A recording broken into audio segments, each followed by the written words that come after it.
Giêsu ni con nó một con đi mất từ yoro mười tu man khe Giêsu ni con nó bề lại khá khá mo ani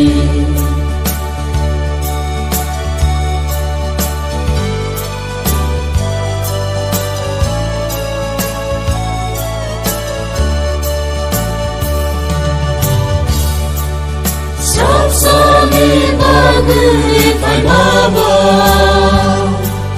người xưa xa tổ ra lòng khá mà xa cứ đời đi lên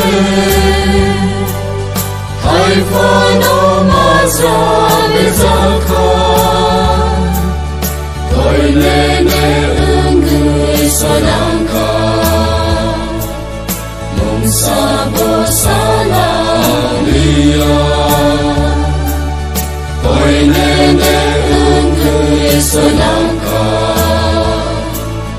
mong xa bố xa lòng lia mười tu man khe Giêsu nên con nó một con đi mất từ yoro mười tu man khe Giêsu ni con nó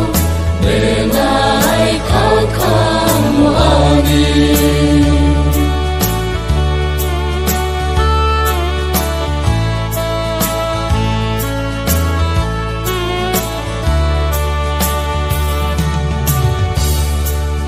la mo ko la cross of người sự ti càng ra lòng khá với bài cứ tươi mùa sự ra vô có tôi ơn người soi lòng khá ôi nên su brai nó nụ tập cả bu ma meri ôi nên su brai nó nụ tập cả bu ma meri mười tu man khe Giêsu ni con nó một con đi mất từ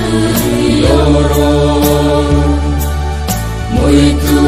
man khe Giêsu ni con nó bề lại khá khá mo ani